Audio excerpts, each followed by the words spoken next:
I like to eat alone and my team always eats together. What do I do?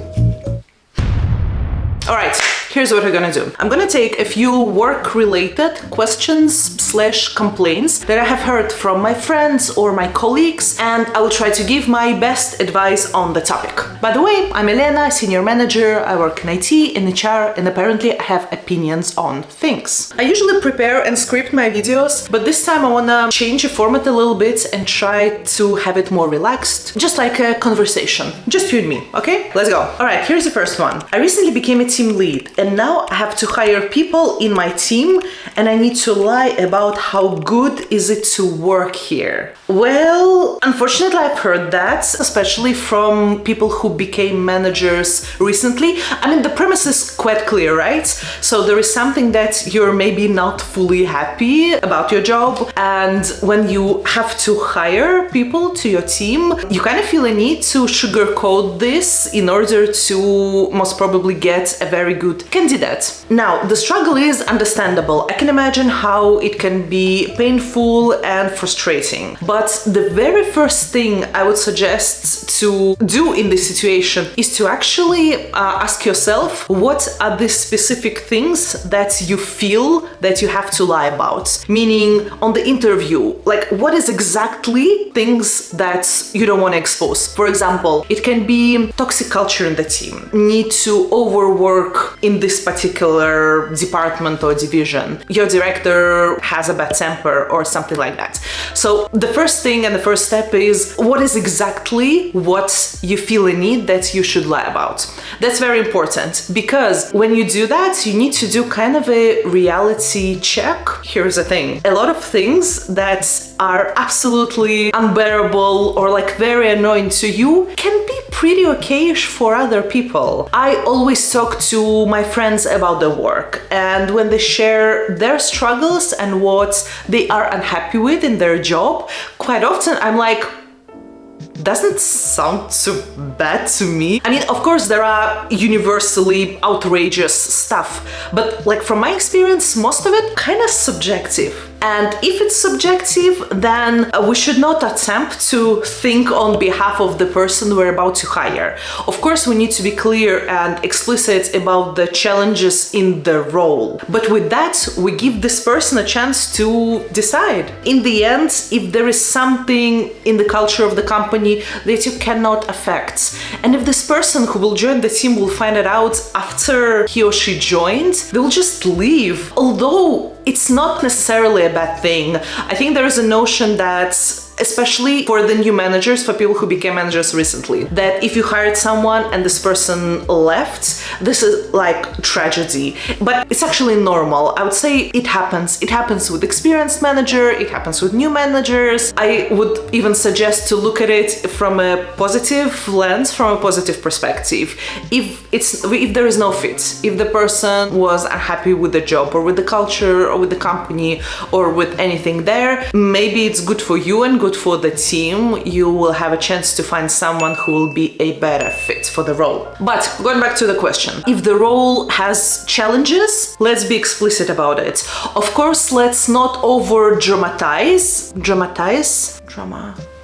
If you're a manager and you feel a need to lie about something in the role that you hire for, I would say there is a chance that you're sensitive towards, like emotionally sensitive towards something specific in particular, and then stay as calm and as objective as you can, because if it's something that resonates with your emotions, sometimes we have a tendency to kind of dramatize, to amplify it and make it even bigger than it actually is. Focus on sharing the reality. If there are challenges in the job, be clear about that. And knowing these specific things can also help you with this. Sometimes we tend to project our struggles onto the role that we hire for. For example, I'm a manager, that's why I have to, put up with a lot of administrative tasks which I don't like, and that's why I'm annoyed. But don't forget that you're hiring a person not for your role, but for a role in your team. So split it, separate it. Don't project your frustrations and your role onto the one that you hire for. And finally, and I'm so not sure how to put this, but here's the thing. sometimes there are teams with a team member or team members who are unhappy, very loudly unhappy. They are toxically, contagiously unhappy about all sorts of things, including the things that are absolutely normal for any type of job. And I can bet that if you've been in a situation like that, you for sure can recall someone. I for sure do. So like I had the cases when I had people like that in a team. My point is, if you work, especially for a long time, with someone or like in the environment where everyone just has a habit of complaining, this is contagious. Complaining is contagious. And even the things that can be okayish, like in your mind, it will feel much bigger and much worse. So if you think that this may be your case, and if you're a manager, just please take a step back and think if maybe this is actual drawback of the job, or it's just something that the team has habit of complaining about.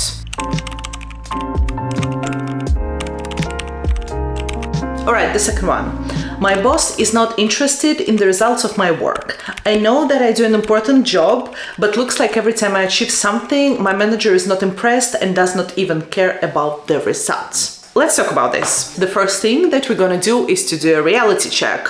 Or I would even say, let's ask ourselves, when we say my boss is not interested in the result of my work, what do we actually mean by interested? Because, surprise, people are different and different people require different level and type of attention, let's say, from their managers. I know a lot of people who are, I would say, praise driven, and I'm saying this in a good way, so there is absolutely nothing bad about it. And with them, even if the results of their work is, let's say, accepted, it also should be kind of acknowledged in a certain way for these people to feel comfortable, for them to feel, okay, I feel that my manager cares about what I do. So I think it can be a subjective thing for sure. Although all that does not change the fact that some managers are in fact really, how to call this? Not very expressive when it comes to the result of the work. Quite cold, I would say. I mean, if it's like total systematic radio silence for a long time for all of the things that you do, I would for sure bring it to one-to-one session. I would try to give this feedback to my manager, because like, even if we set the praise side of things aside, if I provide a certain result and I don't understand if it's the necessary quality of the result that my manager expects from me, like objective feedback on my work, if I don't get it, how do I know, right? And I think any employee should know if they are doing a good job or not a good job, right? So I would try for sure to bring it to my manager's attention, because in the end, sometimes there are managers who are naturally not that expressive, and I mean, they genuinely don't know that they need to do this. So sometimes just being open about it already helps. There is nothing bad in saying, hey, I would very much appreciate if you would maybe share a little bit more with me during the working process, if what I provide is a good result or bad result, is this what you expect or not, a little bit more feedback during the working process. Because trust me, there are managers who just don't think about it that way. It's not that they don't want to give it, they just don't think that things like that are necessary. So there is nothing bad in highlighting it for them. My camera got overheated and it turned off, so I forgot the points I was making. Yeah, let's think about the objective reasons of why your manager can maybe not put in enough attention in the result of your work. So first, some managers are extremely overloaded. They overloaded with a lot of work. They have many direct reports, sometimes much more direct reports that it's actually feasible to give a proper attention to. And don't get me wrong, I'm not saying that this is right. I'm just kind of listing the reasons, let's say, what can be behind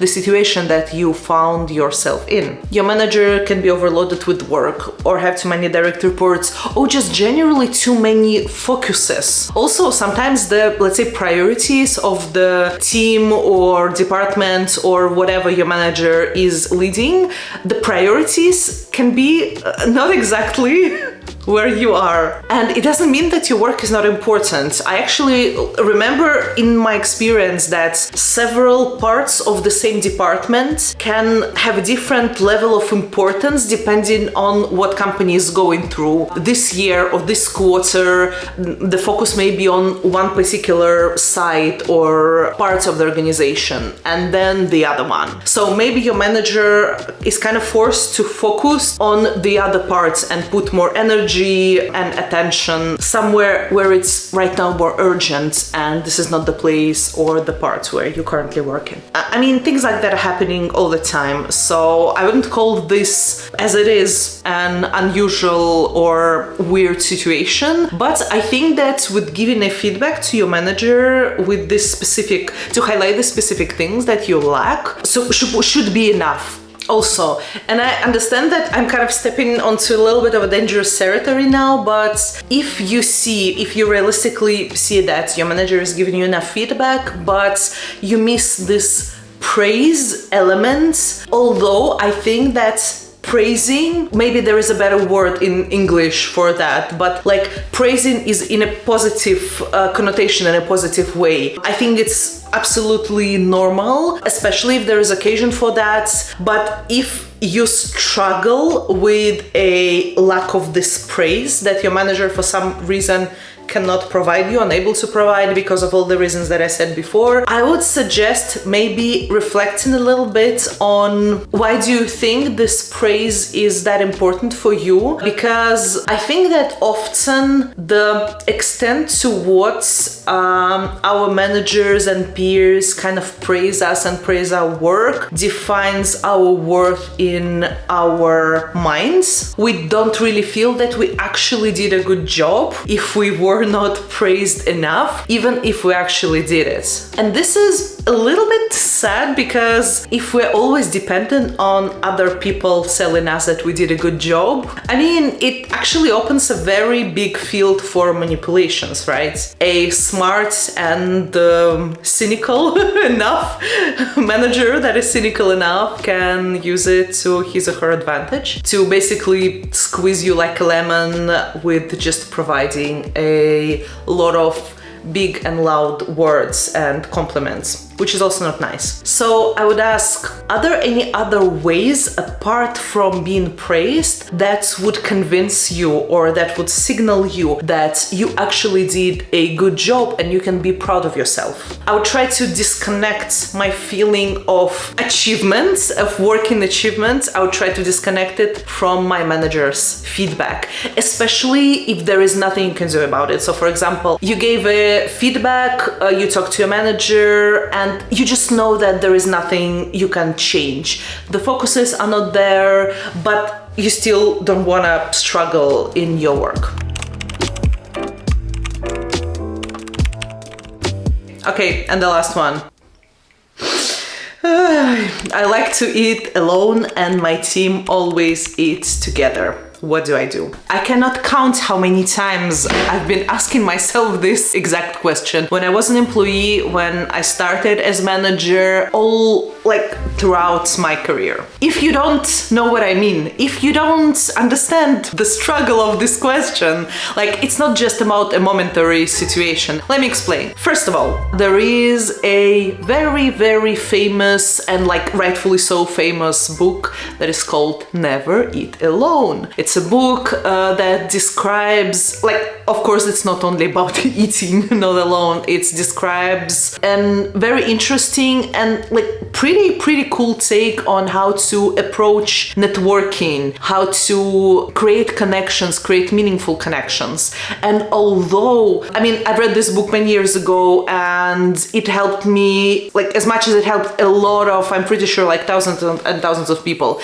But my problem with this is the word never in the title, because it says never eat alone. So I think like the culture of networking, there is a like most definitely there is a toxic side of networking, right?